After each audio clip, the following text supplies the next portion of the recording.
অনুষ্ঠিত হলো শরিয়া ভিত্তিক স্ট্যান্ডার্ড ব্যাংক পিএলসির 25তম বার্ষিক সাধারণ সভা।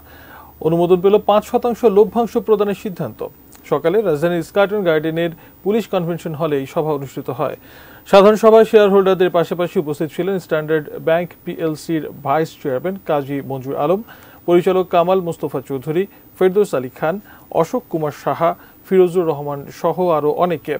সভায় সভাপতিত্ব করেন পরিচালনা পর্ষদের চেয়ারম্যান কাজী আকরাম উদ্দিন আহমদ। তিনি বলেন, শুধু অর্থনৈতিক উন্নয়ন নয়, দেশের আর্থ-সামাজিক উন্নয়নে স্ট্যান্ডার্ড ব্যাংক কাজ করে যাচ্ছে। এ সময় তিনি ব্যাংকের ভবিষ্যৎ পরিকল্পনাও তুলে ধরেন। গ্রাহক, শেয়ার হোল্ডার সহ সবার সহযোগিতা পেলে ব্যাংক আরও এগিয়ে যাবে বলেও প্রত্যাশা তার।